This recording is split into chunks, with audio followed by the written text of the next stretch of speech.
Mga loads, ito na po ang ating mga ducklings for the year of 2024. No? Ito na po yung ating update sa ating YouTube channel. Yan, sa mga hilig ng ating ganitong usapan, no? Please like and subscribe. Ito na po yung ating mga ducklings.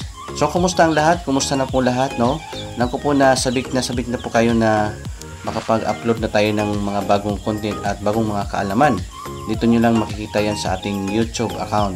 So, thank you ulit sa palagi nyong pagsusuporta sa ating YouTube channel. Update natin for the year of 2024. Today is February 24 and 2024. Ito po ang ating Pure Itik Pinas. Yan, nakikita nyo, ang dami pong ating malalaman dito. At saka nga pala, ang ating content na to ay tungkol po sa pagbibigay natin ng kaalaman, no? Sa pag-iitik at syempre yung pamimigay po natin. At next slide po ay yan po ang ating mga itik. Yan, nakikita nyo po yan. At lapag type yan, no? Naka half yung yung kanyang kulungan at aakyat dyan, no? Pag-aakyat dyan, dyan sila magiinom. Tsaka yung sa labas, dyan po sila mag-i-stay pag-araw. So yan po. Yan pong ating mga itik ngayon na sobrang dami. Ika nga tinatawag nating itik evolution, no? Itik evolution. So yan po ang ating mga vlog for today sa update ng ating kaalaman dito sa pagpo-farming, no? Dito po lahat. At dagdag po kaalaman din natin yung nandyan, yung yan po, na mamigay tayo. At yung sahig na yan, ayan po yung bamboo, no? Yung maliliit na bamboo. At paputungon tayo sa mga pamimigay din natin ng mga itik.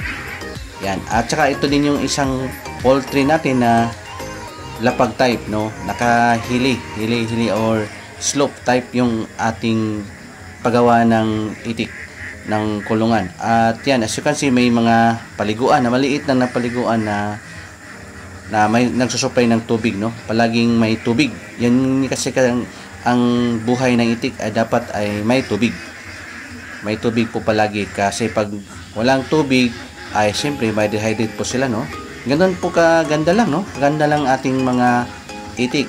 Yan kasimple lang, kagala-gala lang dyan, guys, no? Tapos paggabi may itlog na, no? Yan ang gawin natin, oh. Ang simple lang talaga ng kulungan na yan. At yan, oh, di ba? Nakita nyo, palakad-lakad lang, parang nag-maturate, no? May, yan, oh. Yan po, yan po yung mga buhay ng itik po na nakikita nyo. Yan lang, oh. Tapos, yan, naghihintay po yan sila ng makakain. Tapos, pagbigyan mo maya ng pagkain, ay mangingitlog yan bukas. Yan, sa mahilig ng mga pag-usapan ganito, yan, oh, guys, oh, tingnan nyo lang po, yan. Oh. Pagpaparid yan sila, oh.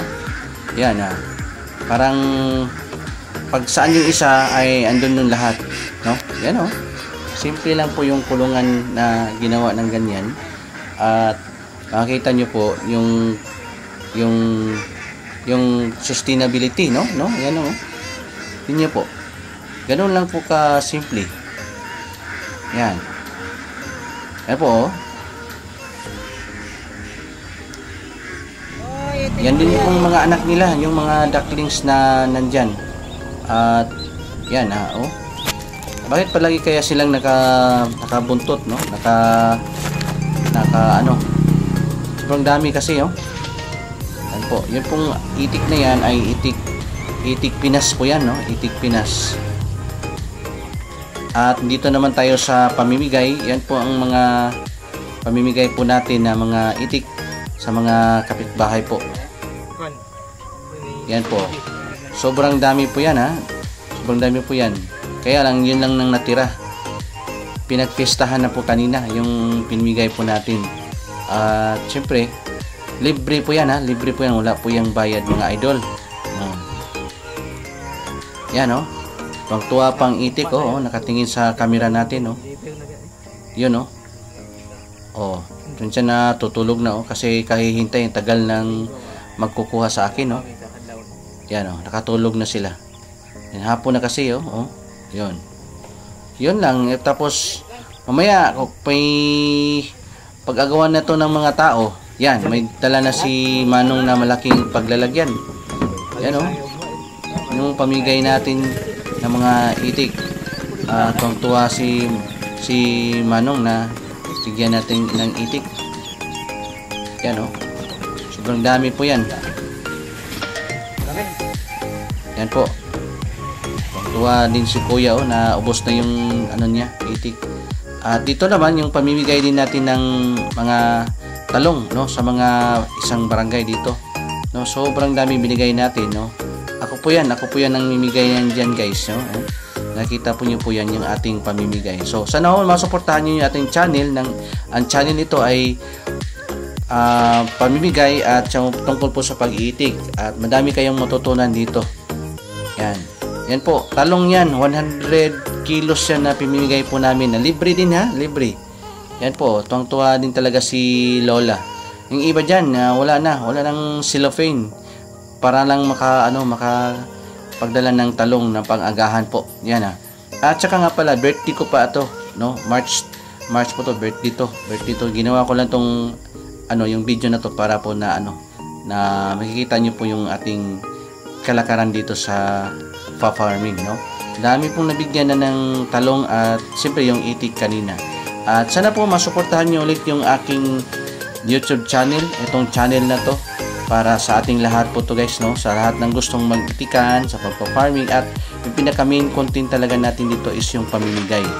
So lahat po ng maiipon natin na revenue, huwag niyo lang sanang i-skip yung ads, ay mapupunta po yan sa pamimigay po natin. Dami po nating matutulungan dito guys, no? Ang tanging hiling ko lang po na ma-subscribe mo tapos hindi niyo ma-skip yung ads natin para po ay patuloy tayong mamahagi ng mga blessings din sa mga tao, sa mga kababayan natin. At ganoon din po sa mga nakapanood dito, no? Sa mga hidden subscriber natin at saka nakapanood dito sa ating video na hindi pa nakapag-subscribe. Thank you po sa pag-subscribe niyo po sa ating YouTube channel, no? At yung sa ibang bansa, ingat po kayo mga idol, mga ma'am, sir, ingat po kayo dyan sa ibang bansa po. So, yan po ang ating kalagaran dito sa ating YouTube channel ay mamimigay, no? Nakakatuwa po, nakakataba po talaga ng puso. Yan po tayo dito sa ating channel. So, yun pong hindi pa naubos. Hindi pa ubos ng lahat ng binigay po namin hanggang tuluyan ng tuluyan ng naubos po. Hanggang si ate po, tuwang-tuwa po si ate na binigyan natin si Kuya. Huwag ko lang kung baka pa ulit-ulit na to, pabalik-balik na tong mga friends natin, no, na nangingi ng talong. Yan po, sobrang daming talong na binigay natin. Imagine mo yan. Libre po, hindi po yan politikohan. Hindi po tayo tatakbo ng pagkagawad or kapitan. Ang tanging layunin natin na ibigay lang talaga yung mga talong na dyan. Na marami na kasi sa ating farm, no? Na hindi na natin kayang ibenta. Kasi sobrang dami pong blessings na binigay ni Lord sa atin, no? So, thank you po ulit sa panonood nyo sa ating YouTube channel. So, yan po. Sobrang dami po ng nakatanggap at sa umagang na to, alam ko po na marami tayong napasaya na mga madlang Pilipino, no? Marami po tayong napatikim sa ating mga tinanim na mga talong. So, yan po, sana po masuportahan nyo ulit ng ating channel na mamimigay at palagi na po akong mag-upload, no? Magbibigay ng mga tips dito sa pag-iitik, tungkol sa farming at lalo na sa ating pamimigay palagi dito sa mga kababayan natin na mga Pilipino, no? Yan po ang ating layunin po sa ating channel. So yun po, kasama ko po din yung aking mga alalay, tsaka yan po, may iba pa dyan, no, na napadaan lang po sila at yan po na kita nila po yung ating pinabigay na mga talong. Yan po. So yan po ulit, no, ang ating layunin talaga na makapagbigay po. Yan po ang ating activity for today. So yan guys, Thank you so much, and sana po sa ulitin magkita-kita tayo sa next vlog natin na palagi niyong susuportahan. Ayan po. And God bless po. Bye-bye. Yan, nakahabol pa yung isang bata, no? At si Lolo, no? Binigyan din natin ng 3 kilos each. At yung nakikita nyo po yan, guys, yung Itik Farming Davao, po yun yung i-subscribe yan para dagdag information, no? Marami kayong matutunan dyan po sa pagpapisa, sa itik, at lalo na po sa lahat ng aspect ng pag-iitik. Yan, dyan nyo po makikita yung mga successful na mga tao. At hanggang dito na lang po. Thank you for watching.